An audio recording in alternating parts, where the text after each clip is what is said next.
لوگوں کو اویئرنیس دیں. اتحاد امت کے ذریعے سے ہم ان کی مدد کر سکتے ہیں. امت اگر متحد ہو جائے، جغرافیائی تقسیمیں، لسانی عصبیتیں اور باہمی ہماری ذاتی رنجشیں اور نفرتیں جو ایک دوسرے کے خلاف کھڑی ہو جاتی ہیں اور جس سے امت کا اتحاد پارا پارا ہو جاتا ہے، یہ بدبختی ہوتی ہے. تو ان ساری تقسیمات کو رد کر کے حضور کے نام پر، قدس کے نام پر، قرآن کے نام پر، توحید کے نام پہ ہم جمع ہو جائیں.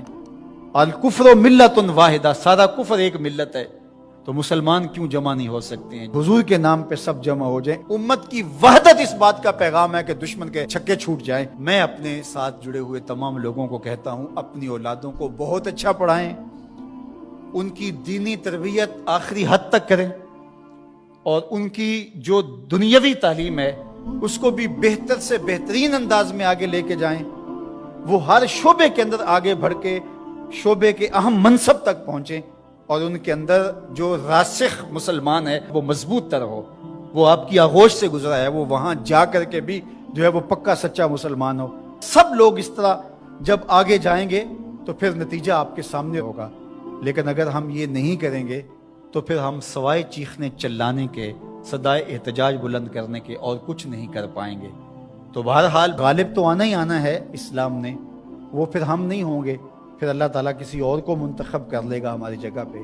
اگر ہم چاہتے ہیں کہ ہم اور ہماری نسلیں اسلام کی نشأت کے کام آئیں، اسلام کی نہضت کے کام آئیں، تو اس کام کے لیے ہم اپنی نسلوں کو، اپنی اولادوں کو، اپنے رجال کار کو تیار کریں.